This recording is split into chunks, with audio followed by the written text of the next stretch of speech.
Dobrý den, dámy a pánové, milí přátelé, vítám vás v rozhovoru s obýváku. Dneska tady mám dvě generace majitelů dvou úžasných barů. Ahoj Pavle, ahoj Lukáši. Ahoj. Moc ráda vás tady přivítám a moc ráda bych přinesla do prostoru váš krásný příběh. Ani jeden nevypadáte jako barista, promiňte. Tak jako na férovku. No, my taky ani nejsme baristi. No, tak My jsme do pojďte té branže přišli úplně nevinně, náhodou víceméně. ještě řekni omylem. Romanticky spíš A bych tak to je řekl. hezký, to se mi líbí, to začíná znít dobře. Naštěstí jsme do toho nespadli úplně rovnýma nohama a nějakou gastronomickou zkušenost jsme si udělali. My jsme před lety jako rodina vlastnili poměrně velkou síť, prodejní síť elektronikou a domácíma spotřebičema. A když jsme firmu prodali Řekům, kteří tady do roka zkrachovali teda, tak jsme se začali nudit. Hlavně manželka se začala nudit a táto, já bych chtěla internetovou kavárnu. Jenže jak jsem byl z toho velkého biznisu, tak z internetové kavárny byla síť velkých internetových kaváren. Na co jedna, že? Na co jedna a proč jeden počítač, tak rovnou 60. A samozřejmě k internetové kavárně patří káva, trošku tý malinkou gastronomie a tam jsme k tomu přičuchli, té gastronomii. No jak šel čas, tak o ten internet v těch provozovnách začal být stále menší a menší zájem. Každý ho měl v telefonu, doma měl každý internet. Takže jsme pořád ubírali toho internetu a přidávali té gastronomie. No a potom, když jsme s rodinou, s Lukášem a s Jakubem, který sedí za střídacím pultem, se dostali na Kubu, tak to bylo jasný. Prostě... No, jak dostali? Tak tohle byl skok, moment, tak kousek se vrátíme. Na té Kubu. Paříži to ty nebudeme vyprávět z toho letiště. To bylo... No, Dobře, tak... letěli jsme do Paříže samozřejmě nejdřív. Dobře, já jsem to jsem takhle dal té letušce, ona mi ho dala nahoru. Ne, takhle jsem to nemyslela. Ne, já jsem spíš jako očekávala, že řeknete, jako to tak sedíte doma, rodině, telky, řeknete, kam bychom tak jeli. Můj sen historicky byl Varadero. Netuše, co to je. O Kubě se hodně mluvilo, já jsem z generace, kdy prostě jsem ještě lítal Fidel Castro na návštěvy a my jsme mu tleskali na letišti v uvozovkách, že jsme museli jako študáci třeba.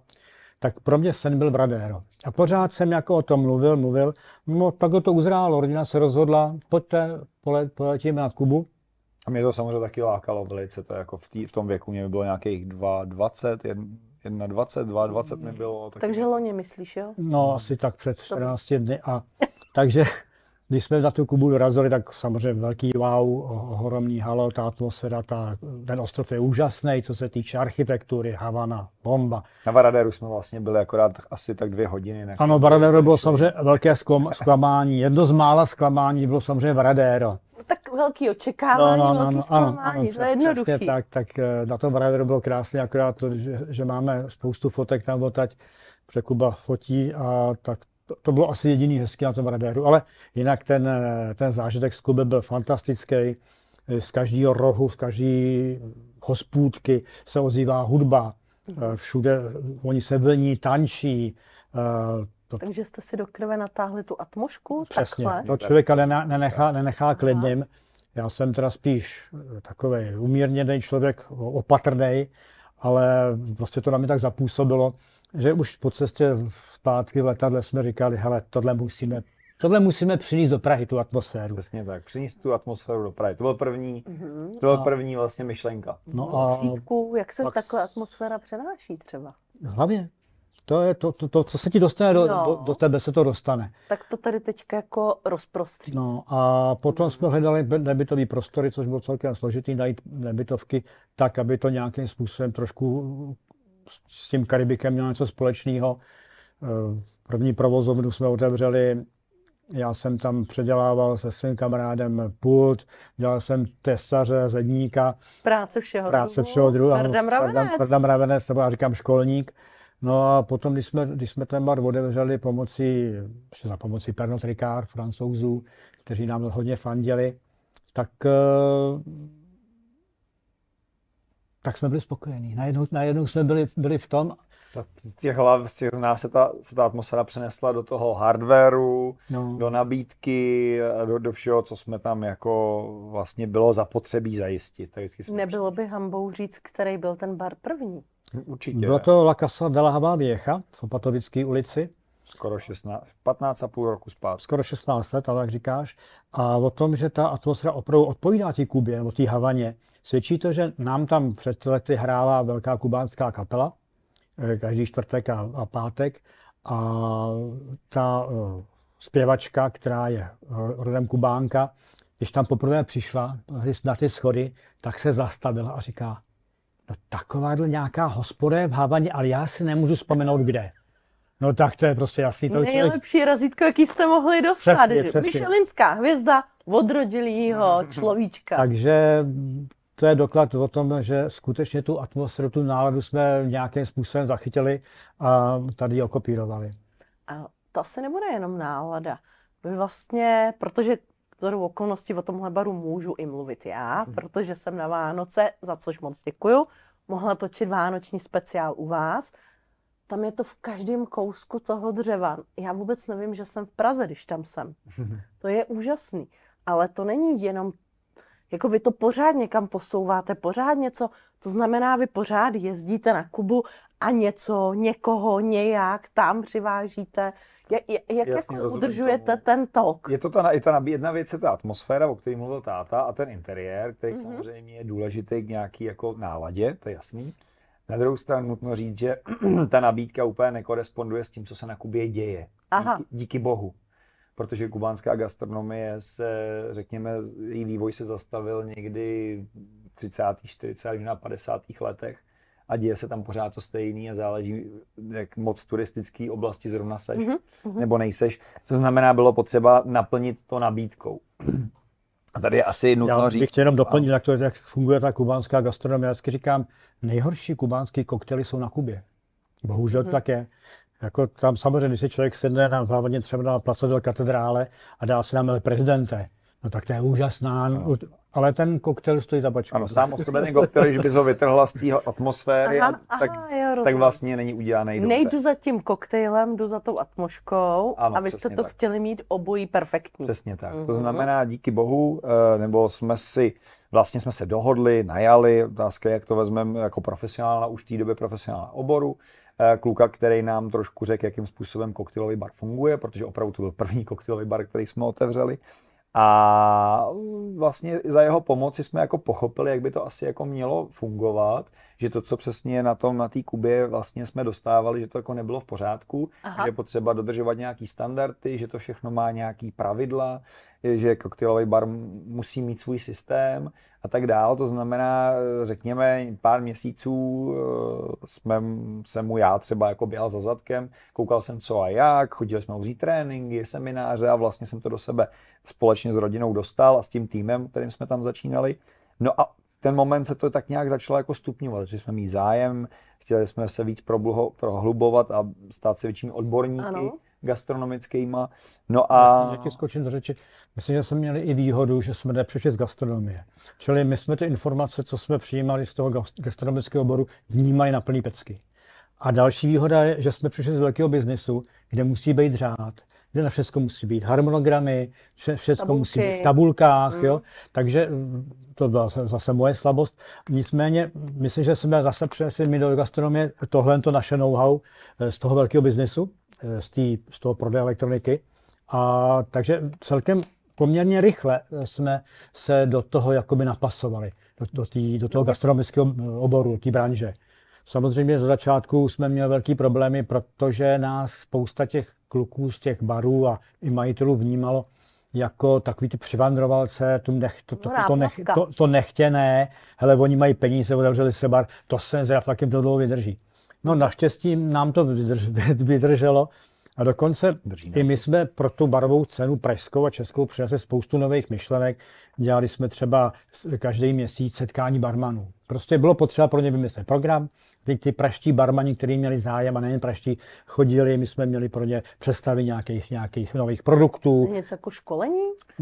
No, to se říct nedá, protože na to jsou barmani citliví, oni všemu rozumí nejlíp, jo, ne školní, ale oni se dozvídali spoustu nových informací o nových produktech. Pozvali jsme nějakého hosta, který měl co říct, prostě o to nějaký téma vždycky a bylo prostě o čem se tak jako povídat. Takže jsme se dostali pod kůži i ty barmanské scéně, že těch, co nás nemají rádi, snad ubylo. Tak za těch pár let už tady asi není nikdo. Mícháte luxusní koktejly, luxusní atmoška. Kromě toho všeho vím, že ještě u vás vzniká něco jako pánský uzavřený klub. Nebo ne? Dá se tak říct. Zní to hezky, mně se to tak hrozně líbí. Myšlenka je taková. To je prostě taková ta Anglie. Ale cesta k němu byla hrozně dlouhá. No a to by bylo taky možná zajímavý se dovědět. Jako vy máte takových příběhů, já nevím, kde začít. A to jsme teprve u jednoho toho baru. Začneme u rumu. Kuba rovná se rum, čili to byla jedna z věcí, kterou jsme do toho baru přinesli. Ano, to je pravda. Jo, a naše nabídka rumu hned v těch prvních letech byla široká. Říkali jsme, že máme největší rodinnou sbírku rumu, aby se nikdo neurazil. No a tak postupně jsme se dostávali k tomu, že ti rumoví fajnšmekři nás začali brát vážně. Ono možná ještě lepší říct, protože když jsme bar otevřeli a vsadili jsme na rum, tak zrovna rum zažíval jako první takovej boom u nás v České republice. Některé značky, které vlastně jsou dneska mainstreamem, tak v té době jako nabízeli těm lidem, kteří popíjeli destiláty, zjistit, co je rum. Jo, a nechci jako zmiňovat konkrétní značky. Nemusíš. Super. Ale můžeš, když budeš chtít, no tady to nevadí. To je asi fuk.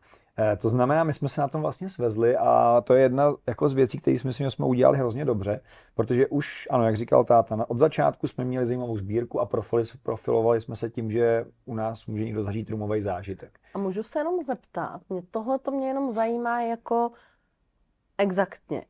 Ten rum byl biznisový záměr anebo pocitový záměr? Obojí. To se asi prolíná, protože Proč byla volba ten rum? Jako? Protože Casa Havana a Kuba, jak říkal ano, táta. A nás to i bavilo. Nás to i bavilo. To měli furt jenom jako Já Dobře.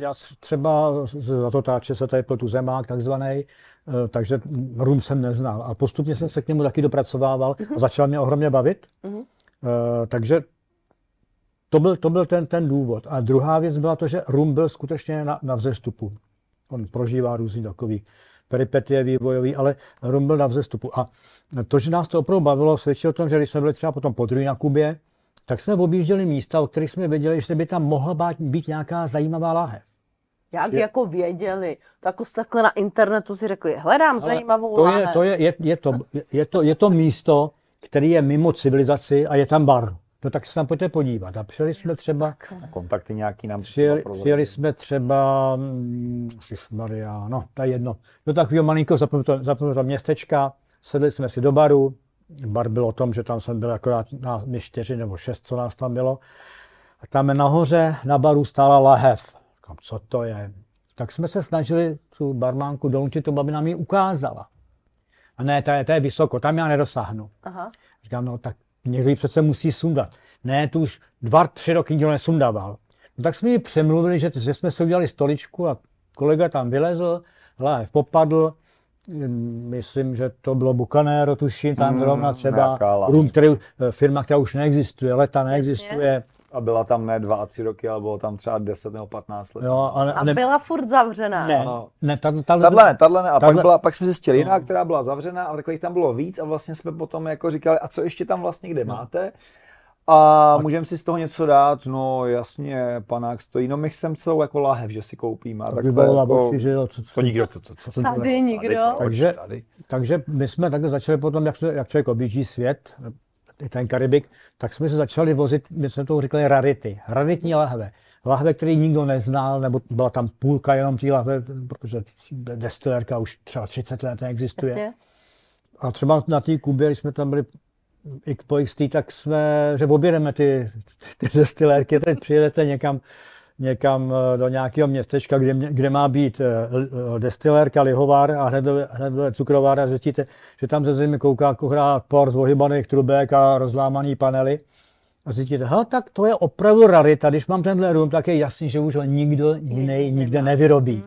Jo, takže začali jsme sbírat rarity a Lukáš třeba z Itálie přivezl tenkrát, co to bylo? Velmi zajímavé věci, něco z Guadeloupu.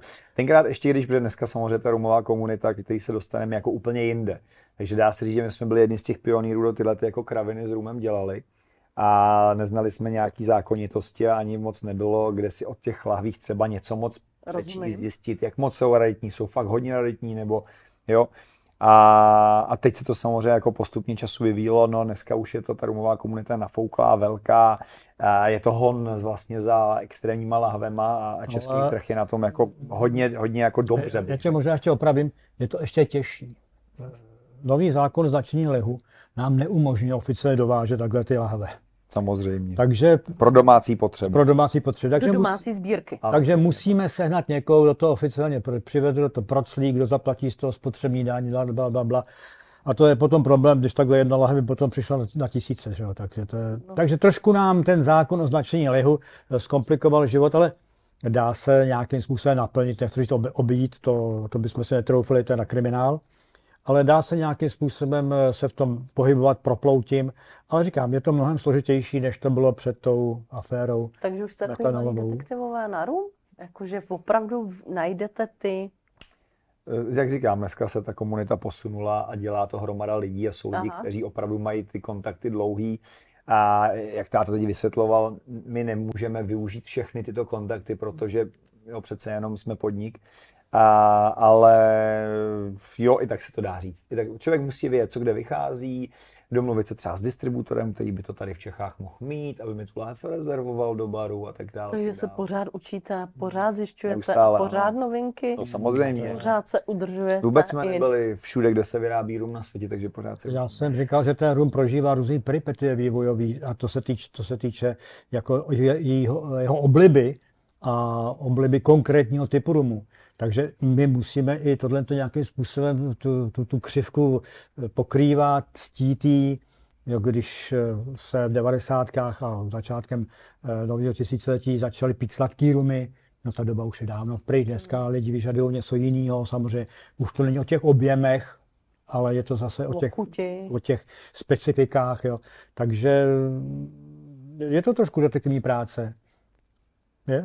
Teda, ale jako... Ale krásná. No to, jako já to z vás úplně jako cítím, jak jste se do toho oba opřeli a teďka, jo, a co ještě řekneme, a ještě tohle. A já rozumím, že mi nemůžete říct všechno, protože co byste potom povídali těm zájemcům, co nás teďka sledujou a přijdou k vám a chtěli by další příběhy. To se dá vyprávět hodiny, možná týdny, ale aby to nevěznělo, že my 2 nebo 3 jsme alkoholici, to určitě ne. Jako to, že ten rum nás baví, neznamená, že ho pijeme dnes a denně v nějakých objemech. Mně stačí si k němu kolikrát čichnout, abych někam zařadil a jsem spokojený, nebo si dát slzičku a jsem spokojený, protože i ti naši fajnšmekři z toho pánského klubu, to je krásný, to jsme objevili tady, že jo. Tak pijou podobným způsobem. A málo kdy se stane, že po nějaký té akci toho pánského klubu odchází opilí, že jo. O tom to není. Určitě, ale to je parketa. No, ale pánský klub zní jako luxusně, to si jako profíci našli, vyhlídli to vaše místo, ale nejenom kvůli asi atmosféry, že? Určitě. Je to hodně, možná jsme taky neřekli, bavíme se teď teda zatím o jednom baru La Casa Havana, která je spjatá s koktejlem a taky s rumem, proto to teď řešíme, že, jak jsem říkal, všechno se to hodně jako vyvíjí, jo, v čase, to znamená, bylo to nějak na začátku a dneska je to úplně jinak. Vlastně tito hosté k nám nechodí za nějakým zážitkem, že by se chtěli, jako řekněme, jak to řekla, jako luxusně ukazovat, bejt někdo jako povyšovat se na někoho jiného, ne. My od začátku se s rumem je spojitá myšlenka odbornosti. Předávat faktické informace a edukovat naše hosty. A to ostatně ty takové snahy teď jsme jako navýšili, ještě by se dalo říct díky sociálním sítím. A je to hlavně jako o tom ne honit si triko, ale říct si, hele, byli jsem tady je ta taková palírna, tam dělají takový rum a ten výrobní postup je tak a tak a tak a protože. To známe hodně a to nejenom jako my jako rodina, ale i náš tým v barech pracuje s faktama. To znamená, je to faktická informace, jako zážitkově pojatá samozřejmě, podaná. A když se budeme bavit konkrétně o tomhle klubu, takže můžu asi říct, že konkrétního název je Rare Bottle Club, jako rumový klub, tak tam chodí pánové a dámy, i dámy občas přijdou, kteří opravdu se jako pořádají hon na různý zajímavý raritní lahve. A když něco nemůžou sami ukořistit, ať už v Čechách nebo někde v Evropě, tak prostě využijou téma, který máme my. A my ty lahve díky našim distributorům prostě dokážeme sehnat, ne všechno, ale zajímavých dokážeme sehnat a podělíme se s nimi o ten zážitek. A vždycky je to nějaká prezentace, kdy se fotky z palírny, jak sudy, jo, jestli to jsou sudy francouzský bílej dub nebo americký, jestli jsou použitý, jestli to byl koňák nebo jestli nějaký, jo, je to fakt o těch faktech a ty to v tom hledáš. A není to o tom, že by opravdu někdo chtěl ukazovat, tady mám plnou peněženku, takhle bacha na mě, ale spíš o tom, jako jaký máme zkušenosti, kdo a pořád se učíme, pořád se jakoby nabalujeme ty vědomosti z toho rumového světa. No takže... a ty lidi tam asi chodí z lásky, ne pro alkohol, ale z lásky, tak, ano. Protože to je něco zase, takže ty jsi byl teďka, Lukáš, na Martiniku, co jsi tam viděl novýho, bude nějaký klub, jo, a asi si zase něco přinesl. Ne každý se tam dostane, ale myslím si, že třeba i po té vaší přednášce se někteří rozhodli udělat si nějakou dovolenou v některých oblastech palíren. Třeba. Určitě. A víc ta parta, to jsou kluci, kteří jsou kamarádi. Ano, to je velice přátelská. Sice to není jedna skupina lidí, oni se přelívají, někteří ubývají, jiní přicházejí, ale skutečně to, jak říkáš, přátelská komunita, kluci si tykají, když se potkají, tak se jak se na sebe těšili. Jo, a to je, se znali od dětství. No, to je fajn, takový zákazník je prima zákazník. Jo, rozumím. A jsme se pořád bavili o jednom baru, ale vy máte ještě jeden. Přesně tak. No, tak to možná zaselektuju já, protože ta Casa Havana už tam byla malá. Mám 2 děti, každý se chtěl nějakým způsobem realizovat a tak jsme si řekli, pojďme najít trošku jiný typ baru. Jiný přístup k té mixologii, k té mixologické gastronomii. Jiný téma, přesně tak. Takže dozrávala myšlenka 30. léta, kubismus, takové věci, které třeba Kubovi se líbilo, já to taky mám rád tu dobu. No a když jsme našli potom nějaký volný prostory, tak jsme si nechali zpracovat, pomohli nám se zpracováním projektu na zcela odlišný bar. Kde je úplně jiná atmosféra, úplně jiná náplň, který má být spíš trendy bar, ve kterém vznikají trendy, nebo který pokrývá moderní trendy mixologii, ale interiérem zapadá spíš do těch 30. let. No a jelikož Lukáš nějakou dobu si vydělával na živobytí v bance. Mimo baru, samozřejmě společně s barem, což moji bývalí nadřízení určitě nevědí. do práce nadšen. Tak samozřejmě myšlenka byla, pojďme do toho ten bankovní sektor nějak zahrnout. A zase náhoda, měli jsme za našimi příbuznými do Vídně a můj bratánek nás provedl ve Vídni jednou bývalou bankou, kde je bar dneska. Aha. A už to bylo už to uzrálo. Takže jsme se pokusili vytvořit bar, který je v podobě make-up banky. A Pražský prvorepublikový banky, aby to zapadlo do těch 30. let. Nazvali jsme The Bankers Bar, bankerský bar, proč by ne? Chodí tam bankéři? Chodí. Z pražské burzy všechno to zločí, no jasně. Akorát nový šéf České národní banky tam nějak ještě nebyl, no ale třeba taky zabrousí. Já vám tam pošlu bývalýho guvernéra České národní banky, on má rád takové věci. Tak... Já mám pocit, že už tam byl teda, ale jsem že tam byl. A samozřejmě teď jsme potom hledali i odpovídající náplň tu gastronomickou. To, že chceme být trendy, to se krásně řekne. Ale bylo potřeba zaprvé postavit tým, ten první tým, který tam byl, tu myšlenku pochopil, takže nám byli kluci hodně nápomocní a skutečně jsme se dostali k tomu, že potom tu hru s náma hráli, bavilo je to a naopak nám pomáhali tu myšlenku rozvíjet. Co se týče třeba destilátů, tak jsme si říkali, tam nemusí být rum, ten hlavní. Pojďme se podívat k nějakému jinému destilátu. Samozřejmě mysleli jsme si, že to uděláme podobně jako v kase, že ten destilát bude ten nosnej. Aha. Ale zjistili jsme, že to takhle nejde. Naopak vlastně to bylo dobrý, že jo? No, to zjištění bylo dobře. Jo, máme tam třeba dveře od trezoru, kde jsou vystavený whisky, ale není to o tom, že by ten bar byl jenom o whisky. Jasně. Je to koutek takový. Dneska je velký boom gin, no je tam na displeji spousta ginů, ale není ten bar jenom o ginu.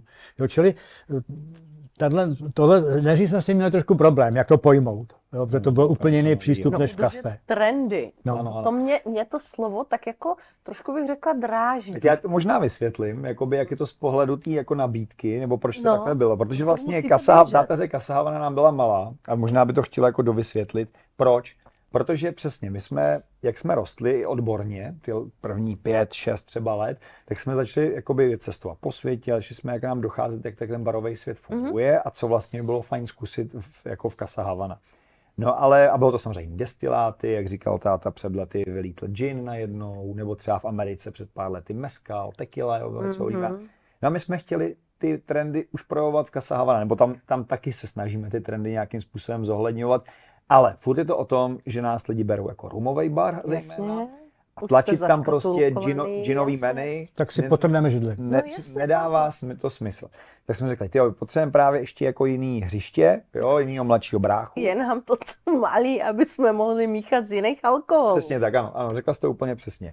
A tak jsme řekli, tak otevřeme Bankers Bar a ten prostě jako uvidíme, jestli ho bude s něčím, jako s nějakým destilátem spojovat, anebo ho prostě necháme, a to jsme chtěli hlavně, aby byl spojený s těma trendama. A myšleno prostě, abys mohla rok od roku přeskakovat podle toho, co se děje v New Yorku, v Londýně, v Šanghaji, prostě v New Orleans, těch jako koktejlových světových mekách a lidi si na tebe neukazovali jako jsi zbláznil, proč tohle to děláš. Naopak z toho udělat výhodu, že můžeš každý koktejlový menu každý rok postavit třeba trošku na jiném destilátu, na jiných pitích, na jiném tématu a to nám vlastně Bankers Bar jako umožňuje. Ale mě to zní jako strašný sprint. Jako já za sebe nejsem v gastronomii, ale tak jak to mám, tak v Havaně to chápu. To je taková jako konzerva. Neberte to ve špatným. Já se v tom cítím dobře. A teďka to, co mi popisujete, tak ty chutě, ty věci se mění, strašně to běží dopředu. Vy musíte strašně udržovat. A co se teďka letí? A co se teďka bude dělat? Nás to baví a ten tým nám s tím pomáhá velice. A my se i snažíme ty trendy vytvářet, jako třeba. I vymýšlíte svý origoše? No, to určitě. Tak to se musí, jako před covidem si myslím, že kolegové, kteří tam byli, tak dokázali spolu vytvářet určitý trendy a ten bar měl na určitou pověst, jeden z těch jako progresivnějších míst v Praze a teď vlastně se k tomu nějakým způsobem zase snažíme navrátit k téhle pověsti. Asi co se stalo během covidu, jak to všechno zpřetrhalo vazby, není potřeba tady vyprávět, to všichni uslyšeli 1000krát. Ale vlastně ta progresivnost, ta nápaditost, odbornost koktejlová, to je asi zase to hlavní téma jako Bankers Baru. Ale je to, jak říkala táta, v starém hávu, to znamená jakoby velmi konzervativním. My máme svůj, jak zvaně říkáme, Bankers, a to často na školeních a různých poradách to jako opakujeme, Bankers standard, chování, vystupování, pohostinnosti, jo, takže ono to jako do sebe zapadá. Na druhou stranu jako to téma, zase na začátku už to zaznělo, z Havana, Bankers Bar jsou tak odlišný, že určitě existuje hromada lidí, kteří milují jedno a to druhý jim z nějakého důvodu nesedí a obráceně. Jasně, rozumím. Nepochopili to. Takže, jenom to nepochopili. Ale nebojte se, možná bude nějaká skupinka lidí, která se mezi tím přelámá. A navíc tam je ještě druhý takový, nebo další takový vliv, který do toho zapadá. Tohle, ten Bankers Bar je hotelový bar. Je to bar v hotelu. Hotel Haštal, to můžu říct. A když máme v Casa Havana, řekněme, 30 až 40% hostů z ciziny a zbytek jsou našinci, tak v Bankers Bar je to přesně obráceně. Tam je přes 60, možná 70% zákazníků jsou cizinci, teďka, když se zase začali vracet, kteří tu světovou gastronomii nějakým způsobem znají. Když přijede Amík a není ze středozápadu, tak ví, jaká by je a je naopak velice příjemně překvapen úrovní té služby. Ano, na tom hodně těžíme. Jakoby ty foodies, turisti, kteří cestují třeba do Prahy, tak vlastně často dělají rezervaci i dopředu, plánují si tu cestu, hlavně Američané jsou zvyklí plánovat třeba 2 měsíce dopředu. Že? Takže ten turista není naštěstí náhodnej kolem jdoucí, ale často prostě přijdou, vědí a teď jako ty čekají, co dostanou. Jo? To znamená, to nám taky pomáhá udržovat třeba tu úroveň celkový té služby velmi jako, nechci jít napjatou, jo, ale pořád jsme pod drobnohledem. Oni přijdou pro ten zážitek vlastně. Přesně, ano. On vlastně to končí tím luxusním nápojem, ale on jde pro celý ten zážitek, ano, přesně. Pro ten prožitek, který si odnese jako vzpomínku, ale jste mě takhle kluci hezky nahráli s tím cestováním. Do kterého z těch barů patří váš projekt Barmani na cestách? Ti nepomůžem, jde obou. Takže tam je i room, i trendy? No jasně. Fakt? Jasně, my vlastně skoro všechno z toho, co dostaneš v baru, skoro dokážeme přivést tobě. To znamená, ať už se baví o Casa Havana, kde je ta služba jako hodně oblíbená, kdy s různýma roomovými degustacemi, ale i koktejlovými degustacemi, protože ten room je prostě lidem blízký a velmi jako oblíbený a kluci si dokážou to velmi jako příjemně a šikovně jako podat, nabídnout. Tak vlastně přes třeba barovou školičku, kurz míchání koktejlů, který zase přechází trošku jako do bankers na té nožce rozkročený, jako párování gin toniků, respektive ginu toniků, taky bankers zase naopak služba. Takže my to máme, tak se snažíme jako obsáhnout ten trh, nebo jo, jako zaujmout ty lidi takový i makový, aby si vybrali. A potom už je to jenom o tom, že vyberu, domluvím se s kolegama, buď to z Havany nebo z bankerství, aby se na to hodil, na to zadání a jedem prostě. No. Teď jsem se totiž dobře já zasolila, protože určitě kolegové poslouchají a už vím, co přijde. Mohla bys nám udělat nějakou teambuildingovou akci a objednat. Děkuji, taky ráda to opravdu slyším, jako no, ono pro ně to bude dost náročné, oni jsou nároční, ajťáci jsou vždycky nároční. Ajťáci jsou, že jsou nejlepší. Na degustace rumů, a to nepochlebu, na degustace rumů jsou nejlepší, protože to je technické znalosti. Ano, přesně, a zájem. A je v tomto na kouření a je v tomto... nevím, jestli pro vás možná, jo, protože jste takový ty nadšenci a víte to, ale když mě se někdo na něco ptá, říkám, nevím, to by to nechutná. Chápu. Je to dobré a to stačí. A ještě nesmíme zapomenout na doktory. To je taky dobrý zákazník doktor, ale ajťák je lepší. Doktor ten vypije i terpentin, ale ajťák je náročnější. Tomu to totiž nejdřív musíte opravdu prodat do té hlavy. A to je ale to, co my chceme. Jo. To je proto, že máme rádi jako technicky vzdělaný. A to je samozřejmě, máme rádi markeťáky, právníky, doktory, všechny, ale to poznáš. Ajťák, když přijde a začne se ptát, tak řekne OK, tak to je buď ajťák, nebo pracuje v Temelínu někde prostě na nějakým technický pozici. No, my technici, že já mám teda technické vzdělání, já jsem vystudoval ČVUT elektrofakultu, takže možná proto mi ten rum baví. Tak to bychom se domluvili, tohle by fungovalo. No, ale to je přesně to ono. Vy totiž asi do těch barů, tak jak já to tam cítím, vy to nemáte takový to naučený podle nějakých not, jede se takhle, bar se zakládá takhle, dělá se to takhle, ale děláte to tak, aby když vy byste tam přišli, tak byste chtěli, aby tam bylo tohle. A to dělá málo kdo tady v té gastronomii a vůbec v těch cocktail barech.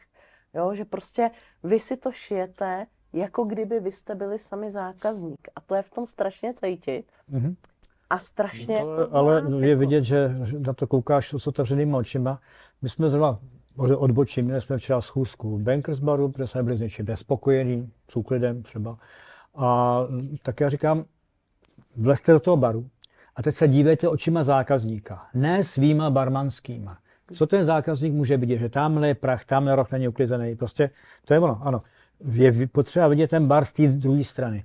Když já tam se zakonzervuju za tím displejem, před tím displejem, za tím barem a budu sebelepší barman, budu umět namíchat sebelepší koktejl, budu mít ty chutě v hlavě prostě, ale bude okolo nepořádek, jo? Nebo nebude mi fungovat zásobování nějak, no tak ten bar je k ničemu. Jo. Jasně, tak Čili je ty to lidi to přesně, jak říkáš, že to potřeba vidět z té druhé strany. A možná, že výhoda v tom, že třeba nejsme přímo, No, to si já si netroufám něco namíchat, to radši ne. Ne jo. Ne. No to já jsem zrovna nějakou otázku na tělo, tak se nebudu ptát. Old fashion zvládne dobrý. Jo. A, Vy si používáte na kouření a ledový a tak. jo, čili to je možná ta výhoda, naše výhoda, že to, vidím, že to dokážeme ještě po těch letech vidět i z té druhé strany, ten bar. Z té strany toho zákazníka. Ale protože v To tom se je totiž- pořád ta láska. Jako vy vlastně říkáte, já dělám ten bar takový, do jakého baru já bych chtěl přijít a jak bych já se chtěl cítit. A pak je jasný, že po tom covidu jste se museli jako dostat na nohy rychle, protože tohleto v těch barech strašně chybí. To je ta láska. To je takový to, že, jak si říkal sám Lukáši, to není o tom, že tady leží peněženka a já do ní budu strkat nebo s ní vyndávat peníze, ale opravdu to dělám jako s tou láskou a putuju, cestuju, obnovuju, řeším. Ale vy máte, na to, že nejste gastro, tak vy máte takovouhle paletu toho, co děláte. Dobře, tak máte 2 různý bary, ale máte barmany na cestách. Teď už máte svůj vlastní klub, ten se mi líbí, ale děláte i spoustu jiných věcí. Jakože já, pokud se nepletu, tak si u vás můžu objednat i nějakou gastrovýbavu na svatbu, na oslavu, na něco takového. Jasně. Jako miliardy ochutnávek různých. Dárkový poukazy, to je bezva. Já když nevím dárek, tak samozřejmě dárkový poukaz. A dárkový poukazy k vám, to je radost dávat. Ale dárkový poukaz dneska poskytuje každý. Dneska pomalu i dopravní podniky vám dají dárkový poukaz na jízdu tramvají, ale zajímavý třeba takový projekt jsou losy. My tomu nemůžeme říkat losy, ale je to jako los. Koupí si kartičku. No. V baru, přímo v baru. Dobře. Seškrabeš si Ano. tu část tam zezadu a zjistíš, jakou whisky nebo rum Bankers baru whisky a v Kasahava na rum. si vyhrála. Si máš dát. No, vyhrála. Takže já nemusím jít podle jídelního lístku, ale můžu si vybrat. Samozřejmě může se stát, že zaplatíš víc, než kolik jsi vyškrábala. A nebo naopak míň. Ale celá ta myšlenka je udělána tak, že v průměru ten zákazník ošizený není. Je to jako kdyby se to prodali každému zvlášť. Taková stranda dobrá, protože občas chodí lidi a nevědějí, jaký rum si dát a s čím začít a znají prostě tu zakapu a diplomatiku, o kterých jsem jako měl mluvit. Tak jsem řekl, jak nevíte a chcete si jako nechcete si ani třeba ode mě vybrat a fakt chcete zkusit něco jako naslepo, kupte si los a uvidíte. A o to potom sranda, oni si koupí třeba 3, 4, 5 losů v průměrné ceně všech našich panáků, to znamená všechny láhve, které máme, zprůměrovaná cena a vychází to. A on najednou ten člověk ochutná jako tak zajímavý rumy, vlastně Kasahava nebo whisky v Bankers, který by sám nikdy by po nich nešel, ale bychom se třeba báli mu je nabídnout, protože mají náročný chuťový profil. A on řekne, ty bláho, proč já jsem tady pil ty sladké věci, mě baví tohle. A už ho máme, už potom třeba následuje nějaká zážitková degustace. Kde jste k takovému nápadu přišli? No, nějak všichni v rodině na nějaký poradě jsme se o tom bavili s manželkou. Jsem otevřel nějakou láhev rumu, jakýho esterovýho. Možná, že máma na to přišla. Možná máma má takový občas. Z mámy vypadávají zprava takovýhle blbosti. Takový věci mimo a ono to funguje. Ještě, že maminka není ve studiu. A nebo konec konců, já pořád opakuju, že máme výhodu v tom, že nejsme z gastronomie, to vlastně tak velká výhoda není, ale co třeba jsme přinesli myšlenku těch degustačních platíček. Před lety, ano, jsme byli jeden. Najednou to má skoro každý, že jo? No, musíte být v něčem první. A pak člověka mrzí, že vymyslí něco úžasného, vymyslí a pak zjistí, že ježišmarja, zase jsme druhý. Že to třeba někdo v Pekingu. Někdo už to dělá. Ježiš, no v Pekingu to je za rohem, fakt. Jako tam si sjedu zrovna teďka po natáčení. Jo, já jedu s tebou. Ale možná by stálo za to zmínit, Lukáši, teď tu tvoji poslední úplně cestu. Co z toho vznikne za něco nádherného? Co? Jo, dobře. Tak ještě možná si tady, když můžeme si ty trika hezky takhle jako tady pohonit, tak to všechno povím. Tak to, že je to postavené na odbornosti, zase k tomu vrátím, jak Bankers baru, znalosti koktejlový a třeba whisky a giny, tak Kasahava samozřejmě taky koktejlový, ale i ty rumový, tak musíš se vzdělávat. A některé věci nedostaneš, informace nikdy nedostaneš jako odsaď. Ani odsaď z interna. Ano. To znamená, je super, a to platí o jakýmkoliv destilátu, prostě jet tam, kde se to vyrábí a pokusit se dostat k lidem, kteří to vyrábí a kteří jsou ochotní ti to ukázat. A to je prostě informace z první ruky, jsou skvělé. Je jasný, no. A samozřejmě, když jsi vinař nebo máš vinotéku, tak to není úplně těžké. Jedeš na Moravu, jedeš do Rakouska, jedeš do Německa a vlastně najednou začneš ty informace vstřebávat. Když máš whisky, ok, je to trošku horší, ale pořád půjdeš do Skotska, tam to objedeš. A rum? No, a rum je sakra úplně jako rozházený, že jo? Takže to je trošku náročnější. Ale když už se to povede, tak je to super. Na Kubě jsme něco málo viděli díky tomu, že jsme byli v rámci Pernod Ricard delegace a byli jsme se podívat v San Jose, v palírně, kam normálně se nedostaneš. Aha. Tím to začalo. Pak přes nějaký různý menší věci, nerumový. Já jsem se třeba dostal na Mauritius, na Dominikánskou republiku, do palíren, ale teď jsem se vrátil pár dnů zpátky, je to s klukama, kamarádama jsme byli na Martiniku a to byl teda jako zatím můj největší zážitek, kde Martinik má výhodu v tom, že na jednom poměrně malém ostrově je obrovská koncentrace palíren, to v rumovém světě není běžný. A my jsme vlastně jako téměř všechny, zjednoduším, to projeli. A téměř všude jsme dostali úplně krásný přivítání, prostě chodili s náma, master blender nás prováděl, nebo master distiller, nebo výrobní ředitel, prostě lidi, kteří o tom věděli. A je to třeba, bylo to třeba 2 palírny na den, což bylo docela náročný, ale jako my jsme tam byli jak děti v hračkářství, teda dospělí.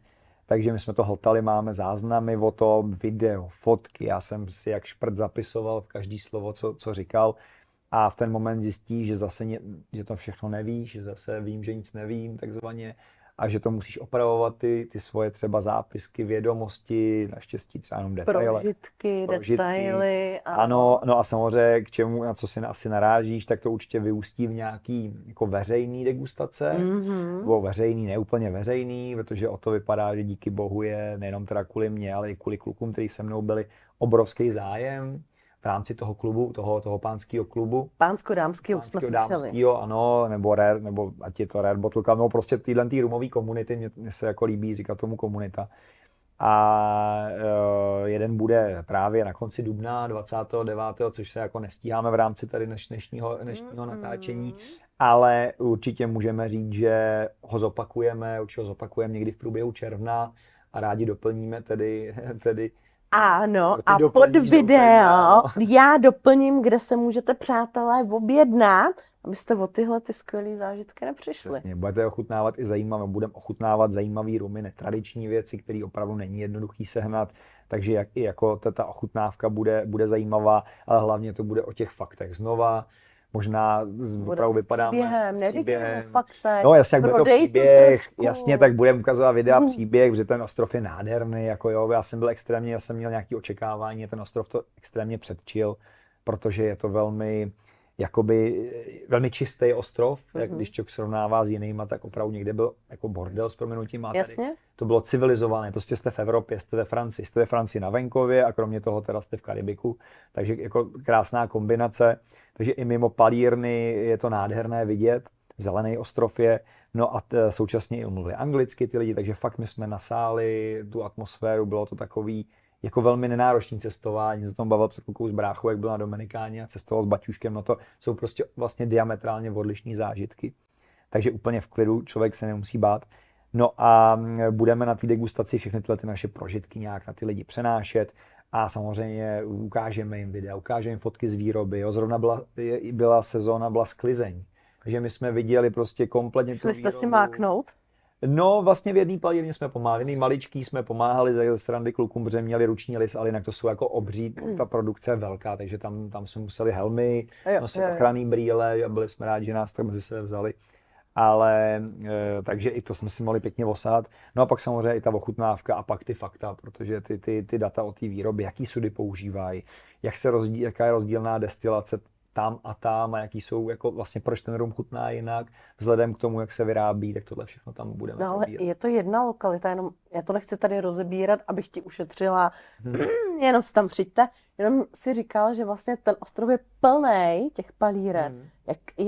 Jak je možný, že každá ta palírna má něco svého jedinečného?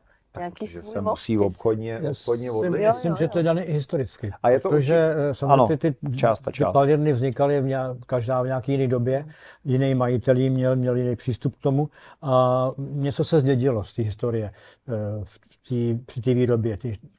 Samozřejmě nejsou to... Know-how možná. No. Jo, čili myslím si, že i to je ono. A potom je to Francie. A dobře známe, jak jsou Francouzi pořádní. Takže možná, že... Nehořelo tam žádný auto nikde. Ne, hele, dobrý, já jenom jako ve Francii. Jako v Paříži jsem se bál daleko víc, když jsme byli, tady se nebojíš. Tohle je fakt úplně jako jiná Francie. To je hezká Francie. Jo, je hezká mentalita. Ano, i ti lidé. No, ale my jsme v rozhovorech z obýváků v podcastu.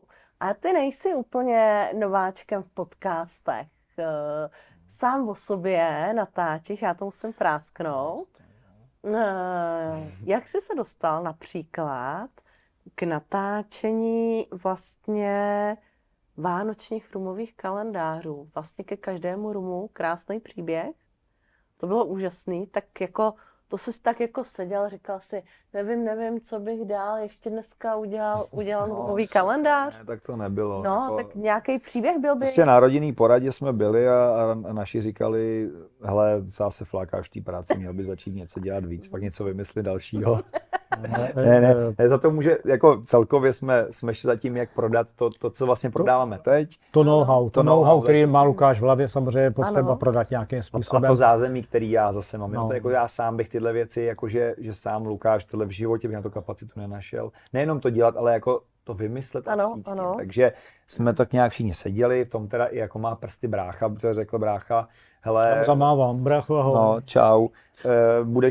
On říkal mě, brácha, hele, tak něco víš, něco bychom to říct lidem, budeš můj pokusný králík a prostě pojďme něco natočit. Teď si něco sedni a něco řekni. Tak jsme začali takhle jako něco říkat a on potom z toho udělal tím, že to sestříhal a podle mě už tenkrát znal umělou inteligenci, která mě vylepšila na tom videu.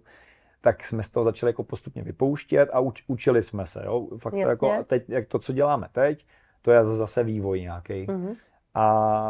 A zjistili jsme, že na to někdo jako kouká, že jako nějaký, jako, že to o to zájem byl. No a zase je to postavení na faktech. Jo? To si myslím, že ty lidi baví to, že já něco někde nasaju do sebe, uvěřím si to, že to je pravda a teď jim to jako rád těm lidem povím. Je v tom ta autenticita, o tom to je. Ano, a současně asi taky. No a vlastně lidi to sledujou, asi to nejsou rozhodně to nejsou nějaký masový měřítka, ale minimálně za starumová komunita o mě ví, o nás ví, co děláme, což je jako fajn takhle na ně zacílit a říct jim, hele, pojďte k nám, máme stejný záměr, stejnou myšlenku, stejnou radost. Stejnou lásku a můžeme to společně sdílet. Aha. Když to je náš host, zákazník, což samozřejmě služenky se platit musí, to je jasný. Jo, tak se to dá spojit dohromady, jo, a vlastně to využíváme to, co jako umíme, známe, nebo jsme se naučili, tak to nějak využít zase, jo, tím, že brácha je hardwareově, nebo prostě jo, sám technicky, no jasně, mě taky pořád oživujete v pořád. No, takže vlastně to všechno dokážeme skloubit, celá ta rodina vždycky si jako na to sedneme a prostě dáme dohromady, táta zase mi pomůže v tomto dostat jako z našich zdrojů jako mezi lidi, takže vlastně tak jako na různý kanály to posíláme. Natáčíte i nádherně, jak se míchají koktejly. Jasně, no. Jsem se tam jako, je to trošku rychlý teda na mě. Musíš mě zastavit, nebo to? Já se na to jako koukám a říkám, to je hezké, bych chtěla ochutnat. A pak si říkám, a tenhle ještě hezčí, nebo tenhle ještě hezčí. A si říkám, no, když bych měla ochutnat úplně všechny, no tak asi si půjdu vytáhnout nějaký los. No, určitě, nebo si až postupně, vždycky jedna návštěva, jeden drink, musíš. Aha, tak budu chodit teďka hodně na návštěvy do vašich barů. Ale vy jste takový strašně... Pardon, jenom jsem možná zapomněl říct, že to, co děláme, to má i název, ten můj projekt Lukášův rumový deník. Ježiš, to je hezký. Ram Diary Lukáš. Vlastně Ježiš, nic hezčího jsme nevymysleli. Nevadí, my to dáme stejně pod YouTube, aby si to lidi proklikli, aby to viděli. Protože ten rumový deník kalendář je fakt jako famózně udělaný, jako klobouk dolů oběma sourozencům, ale já jsem chtěla říct, vy jste taková jako hrozně kreativní rodina, jako hodně. A tak jako si říkám, no dobře, a teďka mě tak jako jste hezky pověděli, ukázali jste mi tu časovou osu a ve mně teď tak jako bublá, no A co něco nového? Ne. Jako něco, nějaký projektíček teďka. Žádný třetí. Možná ty nemáš v hlavě. Asi jsi mi nahrála. Já jsem chtěl před chvilkou říct, že mluvím akorát o barech, o sobě, o rodině, ale nemluvím o našich zaměstnancích, na kterých to samozřejmě všechno stojí. Jasně. Oni nás živí, než to takhle vezmu. A to je asi hlavní problém. Samozřejmě nápady by byly, ale jak to potom zmanažovat? Kde sehnat ty lidi, kteří jsou ochotní takovou práci dělat? Protože já říkám, když máme školení s barmanama, uvědom si, že ten barman, to je těžší práce, než budeš farat do dolu, náročnější, než když jsi psychiatr. Prostě tyhle všechny věci musíš umět přežít. A ještě ten systém dodržovat, jak se ho držet. Ano. Pracovní doba je taková zvláštní, ne každý je schopný žít obráceným životem. Jo? Čili největší náš problém jsou zaměstnanci. Ne to, že by byli špatní, to ne, ale že nejsou. Jsou skvělí. No, Ty, co máme, ty jsou skvělí. Ale potřebovali byste... ano. Před lety se říkalo, že my jsme jediný pražský bar, že když byla jenom Kasa Havana, ale už to už i byl Bankers bar, tak se říkalo, že my jsme jediná firma, kde ty barmani vydrží 4, 5 i 6 let. Prostě. I 7 let. V ostatních barech náš kolega říkal, hele, to jsou prostitutky, ty půl roku, roka jdou jinam. A u nás to tak nebylo. Čili je potřeba s nima pracovat, intenzivně s nima pracovat, školit je, pořád za nima chodit jako za malýma dětma s lečím, za ruku je vodit, foukat jim bebíčka, ale oni nejsou. Já jim rád ty bebíčka pofoukám, ale musí být ty lidi. Teď je problém, že ta generace barmanů, která pracovala v barech, když my jsme do toho přišli, už odchází. To je jen málo kdo vydrží tu práci dělat třeba do 50. Rozumím. To je zcela výjimečný. Takže tyhle lidi už odešli a teď je měl někdo nahradit. Bohužel do toho přišel covid. Ano. Ty vazby se úplně roztrhaly. Rozumím. A teď ti, co by měli přijít, ta další generace, která by teď měla nastoupit, najednou není. Dost odolná. Ano, to můžeme, já nechci kritizovat určitě. Vločky, my jsme se o tom tady všelijak bavili, máte stejný problém jako já, najímáte lidi stejně jako já, pracujete s nimi stejně jako já, je jedno, jestli je to IT svět, který mám já, nebo váš bar, chcete se k ním chovat lidsky, ale nemáte ke komu. Protože to, co je očekáváno nyní, co ta společnost vyrobila, bohužel u vás baru nemůže fungovat tak stejně jako u mě nemůže fungovat. Ale zase nutno říct, jako, že existuje jako dost výjimek. Jo? Tam, kde... Ale ne dostatečně dost na to, pokryli ten nedostatek. Ano, to určitě. Aby jsme mohli otevřít další projekt, aby se to dokázalo zmanagovat, aby jsem třeba já osobně jako to přežil v nějakým zdraví, tak jako to je třeba krok, kterýho já bych se bál, protože přesně z tohohle důvodu. Těch lidí je málo a než na ně narazíš, tak to nějakou dobu trvá. Já jsem happy za to, jak kolegy teď kolem sebe nějakou další dobu mám, že jsou jako skvělí. A je jim 21, 22, i míň a jsou super. Ale jak říkáš, je jich málo a než na ně narazíš, tak to nějakou dobu trvá a ty nemůžeš čekat. Ty potřebuješ od 5 otevřít a mít jich dost, aby to, co všechno my složitýho děláme, nebo o čem se tady tak hezky jako povídá. Vypadá to tak hezky s úsměvem, tak vlastně oni to provádějí a aby jsme našli takový, kteří jsou naladěný stejně jako my, tak jich tolik není. To znamená, zejména z toho důvodu, jak to táta tady popsal, rozhodně zatím nemáme žádný nový záměr a spíš jako rozšiřujeme ty aktivity kolem nich. Jo? A v neposlední řadě člověk, když otvírá nějaký takový podnik, tak musí mít v kapse pár milionů, že jo, aby to... Já jsem nemluvila, ale chlapi, o podniku, já jsem se ptala na projekt. Jo, tak vy toho v hlavě máte ale vždycky projektu je dost, to se vymýšlí. Teď třeba možná bych taky asi bylo jako fér říct, že ty moje aktivity, nebo vlastně naše aktivity, kde já jsem vidět, prostě jsem ta opička cvičená. Ale někdo musí být tváří té firmy, že? Cvičená opička. A někdo musí pracovat, někdo se musí usmívat. Přesně tak. Někdo dělá Excelové tabulky a někdo musí mluvit na tu kameru. Kdyby šlo jenom o Excelové tabulky, tak co mě ještě pořád baví, ale já musím dělat toho školníka. Šéfem, on to nefunguje. A máš to v zásuvce. No to jsem se nepodíval, jo? To je prostě dnes a denně. Co to je udrž baba? Řekni to hezky. Dobře, Měj tak se rád. nějakou tváří, dobře, tak Ano. já furt ta opička, ale dobře, jak říkáš ty tvář. Tak vlastně už to bude 2 roky v červnu, co spolupracuju ještě s jedním vlastně velkým e-shopem alkoholovým, můžu ho jmenovat. Můžeš ho Vlastně, jmenovat? je to vlastně největší, alkohol.cz, a vlastně ten mi pomáhá tyhle moje aktivity dostat mezi další lidi, mezi právě méně odborné jedince, kteří třeba začínají s rumem, jo? A teď kde mám nabrat ty zkušenosti, kdo mi pomůže říct, jaký lahve mám kupovat, abych nemusel utrácet zbytečný kvantka. Tak znamená, já tam mám vlastně v magazínu alkohol.cz, mám svůj profil, kde mám dneska už docela hodně článků, řekl bych možná 30, 35 článků zatím za tu dobu, na různý témata. Od úplně úvodních rumových po, řekněme, hodně detailní. Určitě ta moje cesta na Martinique bude shrnutá i tam v nějakém povídání, to znamená nějaký jako cestopis, nebo něco takového bych řekl, s videama, fotkama. Takže mi dávají vlastně prostor, abych se tam jako mohl prezentovat a mohl jsme prezentovat nás, co trošku děláme. Ano. A funguje to, si myslím, velmi pěkně.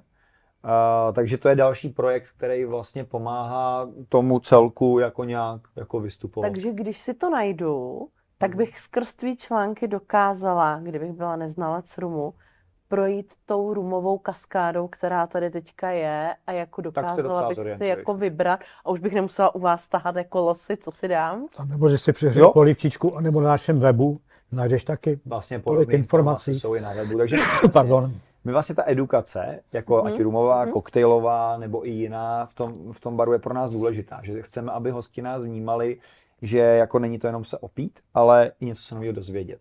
No jasně, ale jako já si to ráda na tom internetu přečtu, ale když dojdu do Havany, tak je to tak lepší, to jasně. tam tak dejchne. I když tam jdu jenom na kafe, chápete ten rozdíl? Já jdu do baru na kafe. Tak samozřejmě je to myšlení, že si máš přečíst 2-3 články, říct ty kráso, to je skvělý, oni jsou výborní a máš přijít a utratit u nás hromadu peněz. Jo, no, teď o tom to je. A děláš dobře, že chodíš k nám na kafe. Máme novou kávu, Mlima se jmenuje. Ano. Musím to hned prezentovat. A to je káva z malé farmy přímo pod Kilimanjárem. Ano, ať třeba jsme koktejlový bar, tak se zaměřujeme i na to, jakou máme kávu. A moment. To nám není. Jediný co, to je decentní výtku, jo. Decentní. Je. Neděláte mořský koníky a labutě na kávu. Ještě. Ale Vypni to, normálně to vypni a jdeme. Kdybyste jako hledali nějaký jako posun, že byste tam měli nějakýho kreativce, který tam, já už jsem dokonce viděla, jak tam malují nějaký obrazce, to není potřeba, ale na té kávě, když tam máš... Až přijdeš, dostaneš tam plachetnici. Aha, dobře, tak vezmu tě za slovo. A já si to fakt vyfotím a pak to tady hodím. Ne, jako kafe je opravdu. Obávám se, že nás naše barmani brzo pošlou. No jo, Honza teď už podle mě se učí dělat. No ne, já vím, řeknou, až vy přijdete do práce, řeknete, tak vy už tam nikdy nechodíte. Ne, jako je to o té surovině, latte art, asi je pravda, že to bychom mohli nějaký školení vymyslet, děkujem za podnět, to je dobrý. Já mám hodně nápadů, zeptej se mě ještě. Jo, ale nejvíc kafe, kromě toho, že pijeme my kafe, se v tom baru vypije v espresso martini. Jako v koktejlu. Koktejl, to znamená, to by si taky Fakt. No jasně. To zní moc dobře. Ale luxusní. Budeš mít takovou pěnu a na to dostaneš, no co budeš chtít úplně. Jakýkoliv obraz. No tak 3D tiskárnu tam nemáme, dobře, ale hezký věci si vymyslet.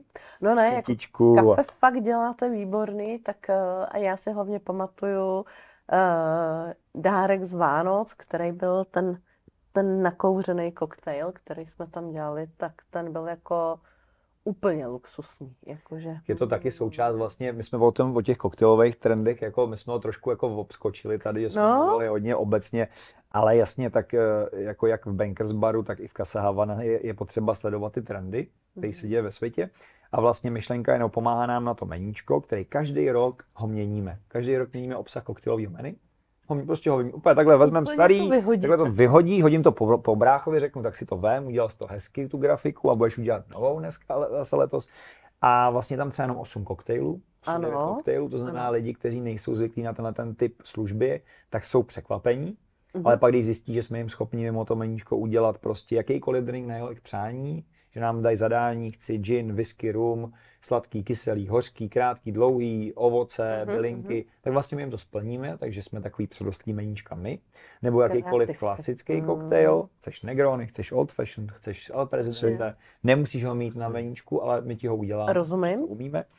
Tak v rámci toho menu vždycky skládáme ty koktejly tak, aby jsme a koukáme, co se ve světě děje, co je teď letí za módu, jo, jestli je móda barviček, no to se chtěla říct, věcí, no nebo jestli je low ABV, nízkoalkoholický koktejly, jestli letějí. A podle toho to meníčko poskládáme a vlastně tímhletím se snažíme ty trendy a ten zájem těch hostů jako uspokojovat. Takže hodně koukáme na tu koktejlovou službu. Když mluvím o těch trendech, to je úžasná věc, protože poznáš, co zrovna frčí. Mně přijde požadavek, hele šéf, já bych potřeboval, aby se ten koktejl otáčel jako na gramofonové desce. Ano, šéfe, já bych potřeboval, aby ten koktejl cinkal. Jo, prostě ty trendy se mění. Před třeba 5-6 lety to bylo ohrom divadlo. Pompézní servis. Čili nakoupili jsme někde v Tajvanu, jsme nakoupili takový ty dětský kolotoče. No. Já jsem to předělal z trumpetku, dělal jsem jako troubu a měli gramofony. Podali desky na AliExpressu a byl gramofon. A prodávali. Je to hrozný, samozřejmě trumpetky, tak troubil, že koktejl musel troubit. A to byl jeden trend. Ten trend se potom jen úplně zlomil. Ano. Bez garníže. Minimalismus. Obyčejný sklo. Jo, pomalu, jak se tomu říkalo, horčičná sklenička. No pomalu, že jo. Kde se ty trendy se prostě takhle si vyvíjí. Takže ono to není jenom o tom, co mám vevnitř, ale i v tom podání, v té prezentaci. A moje otázka byla, je taky nějaký limit, za jak dlouho ten koktejl musí být hotový, jako jsou ty zákazníci, jako no, aby to bylo rychle, nebo jim to nevadí, že je to vlastně divadelní představení, na který se koukám. To je dobrá otázka. Každý zákazník je jiný.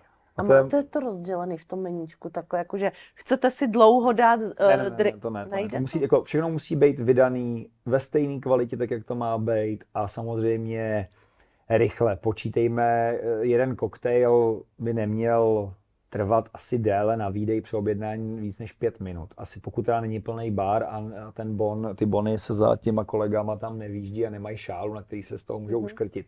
Jo, to znamená, jde o ten samotný výdej toho koktejlu od přijetí objednávky po rozložení si prostě setupu a výdeje, jo, takže jako ono je to různý. Ale, když to řekla hezky, ty lidi, kteří tam přicházejí se zážitkem, že celkově o zážitku, tak rádi sedí na baru nebo v barové místnosti a pozorujou výrobu. Hltají to, mají to rádi a vůbec nemají problém, že třeba chvilku čekají, protože si prohlídnou přípravu koktejlů jiných stolečků a prostě to baví. Jo, atmosféra, bar, užívají. Ale pak přijde blb. Já říkám jetrnice, jestli můžu. Jetrnice, který po minutě je nespokojený, je začne mávat. Ano, třeba rakouští turisti si dají caipirinhu a do plného baru a přesně a kde je, jako jo, kde jsou 2 minuty, to já to mám za 2 minuty doma hotový, tu caipirinhu, co s ní děláš ty. Takže samozřejmě jsou různí hosté, někteří nepochopí ten typ služby, kam přichází, což je normální, jako jo, přesně stane, že jde někam do kavárny a chce svíčkovou Japonec, jo, prostě to se stane. Ale k nám díky bohu, naštěstí, v drtivé většině chodí lidi, kteří vědí, kam přicházejí a vědí, co děláme a vlastně jsou za to happy. Jsou za to happy za ten servis, za to, co dostanou a celkově ten zážitek. A to i cizinci, což je hodně fajn. Já jsem pamatuju jeden příběh a rád vyprávím příběhy, který se stal v Casa Havana. Přišli večer zákazníci, byli, jak jsme později poznali, ze Švédska, s mapou. No. Tam měli kolečko červený na našem místě našeho baru a říkají, no, tady asi před rokem byli naši příbuzní ze Stockholmu, hrozně se jim tady líbili, tak nám to tady na mapě nakreslili, aby jsme se šli taky podívat. No, to je bomba. To je nejlepší doporučení, jaký můžete tamhle Švédi přijeli na doporučení jiných Švédů, kteří u nás byli. No, vidíte? Hezký věci se dějou, ano. Prostě až za hranice všedních dní. Ano. Co všude. Mě totiž pořád v té hlavě, kluci ještě furt svakají takový ty koktejly z těch lodních party, jsou to nějakých těch 1991, kdy se dělaly hrozně ty velký triky za zádama s těma lahvema a skleničkama. To do 5 minut nikdy nevstihneš. Ne, tak to byly tehdejší trendy. To bylo jakoby spíš o nějakým jakoby bartending flairu, se říká tomu jako cirkus, říkáme. Takový jako ano, jinak prezentace, není to nemusí úplně o kvalitě připraveného koktejlu, ale o té show. A to byl taky určitý trend v určitý době. Dneska to ustupuje, respektive jsou ještě stále podniky, kteří třeba na tom trochu stavějí, na téhle party show. Jo? Takže je to takový jakože retro? Už? Hele, to vlastně nechci říct, to nechci, abych někoho neurazil, je to prostě typ služby, jo? Ale jako my se zaměřujeme spíš na to, jo, s pinzetou připravovat koktejl, suroviny, zdobit, aby, jo, to si myslím, že je důležitější, protože ono občas je podle mě složitý pro toho barmana, který službu flairu jako nabízí, udržet ego na zemi a furt myslet na to, že to dělá pro toho zákazníka a navíc všude udělá hromada nepořádku a občas to pak občas chytne bar, že jo, takže nemáš pojištěný správně, tak jako nic pro nás. Jo, mě to tam jako jelo v té hlavě, protože většina těch lidí, když jde za tím zážitkem, tak vytáhne ten telefon a začne to točit. Což ale taky není úplně dobře, tak jako když jdete na Monu Lízu, na výstavu, chcete se na ní podívat a koukáte na ní přes ten telefon, jo. Jestli není efektivnější říct, no tak na poprvé si to pojďte vychutnat, užijte si to a pak si dejte druhýho, jo, že byste měli jako i marketingový vstup a při druhém si vytáhněte telefon. Fakt, že ta návštěva Mona Lisy je poměrně drahá, takže chodí tam 2krát. Hele, to je asi člověk aktuálně, no, musíš nějak asi jako se přizpůsobit, nebo ne, musíš, ale ten host a jeho návyky se proměňujou a když si to chtějí prostě natočit, keď si to natočí. Ono občas totiž dochází k tomu, že oni jako nechápou to naše řemeslo, nebo není čas a vlastně oni ho nemusí chápat vůbec, jo, jak to jako, co je pro nás, jak to mám říct, jako jakýsi standard. Ono to začíná už, když sedíš na barovém pultu a máš svoji dřevěnou, kamennou desku, nevím, prostě toho pultu a pak tu nerezovou. No. Tak vlastně ta nerezová část je barmana, tam mu nesahej a ta druhá část je tvoje. Dáma to jako začíná odsaď a lidi vůbec tohle jako neřeší, jo? Nebo často to, někteří to neznají, neřeší a vlastně nevidí do té naší práce. A proto je hrozně poslední dobou jako oblíbený to, jako, že si zkusej tu barovou školičku.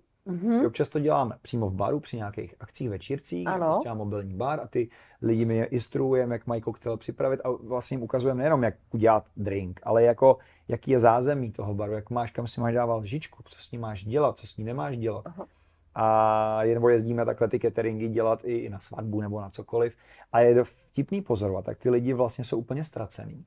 A jak jim začnou potom docházet ty souvislosti, že to není jenom o té přípravě drinku a mrkání na lidi, ale že prostě to má zase nějaký systém. Takže to mě hrozně baví, když potom oni koukají, že aha, můžu vyzkoušet to ještě jednou a ten shaker prostě udělal tohle a proč ho dáváte sem? No. Takže jako jsou tam souvislosti, není to jenom o tom prostě připravit drink jako blázen, ale pořád je tam ta edukace. Ano, edukace a má to systém svůj a má to své pravidla, všechno a tak dále. No. Ale tohle jsou jako fakt jako pěkný věci, které ty lidi vlastně k vám bude znovu přitahovat.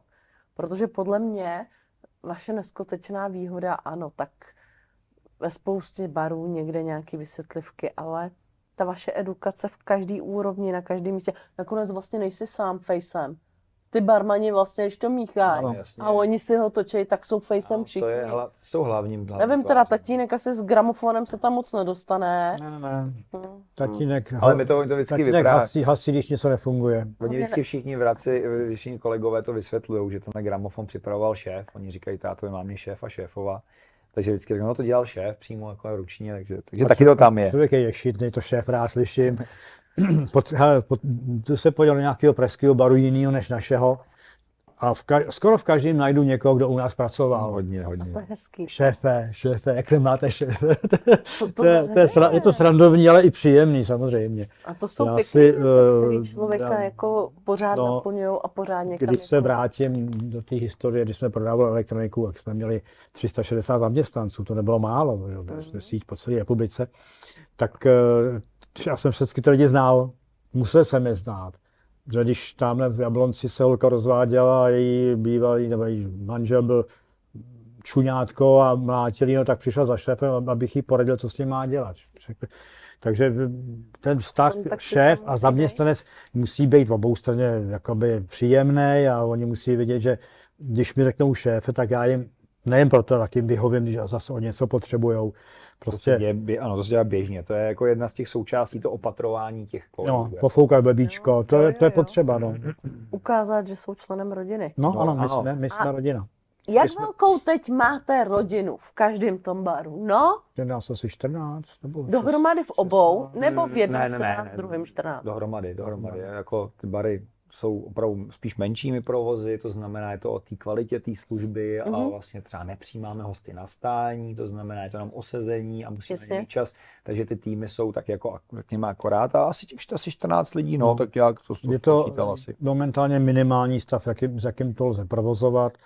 Naopak jsme ještě pod stavem, protože třeba v Casa Havana nemáme otevřeno 7 dní v týdnu, jak jsme mívali dřív, protože to nenaplníme. Tak toho využijte, kluci, tak udělejte si tady propagandu, nepotřebujete HR rozhovory, no, to využijte. Koho baví to, co tady říkáme, tak ať nám napíšou na info. Tak stačí takhle? Perfektní. Tak tohle jsme podle mě udělali hezky, to byla taková pěkná prodejka. Moc neplatíme, ale jsme hodný. Rodinná firma, to je to, co táhne přece. Děláme to pro sebe, děláme to s láskou. Přijmeme vás otevřenou náručí, no. To je pravda, no. No. Jo, to je pravda. Ale kluci, tohle to je jako, tady by se dalo povídat ještě do nekonečna. Tady sedí docela dobře. Jo, pohodlný. Jo, ale výborný kafe. A... To není kafíčko a není tam ani mořský koník, ani labuť, já se přiznám. Nic takového tam nemám. Ale já si myslím, že byste mohli přijít ještě někdy, co? Jo, To jasně. už by ne? Že bychom si rádi. mohli dát nějaké jako ještě Dobře. pokračování, protože si myslím, že tady o tomhletom by se dalo povídat ještě díl. Naše vyprávění bylo letem světem hodně, to je pravda. To jsme hodně sem přeskakovali, no. Skákali jsme z Protože jednoho jsme přišli poprvé a vzali jsme na celou tu druhý časovou a- osu a podle požadavků, co přijdou za dotazy, tak bychom se mohli konstantně zaměřit na nějakou konkrétní věc, kterou nebudete přednášet na nějakých jako uzavřených klubech se vstupenkou a mohli bychom to tu rozebrat. No jasně, rádi. Tak moc děkuju. Taky děkujeme Děkuju. moc. Děkujeme moc. Pokud nechcete přijít do další podcasty rozhovoru s obýváku, prosím dejte odběr a zvoneček.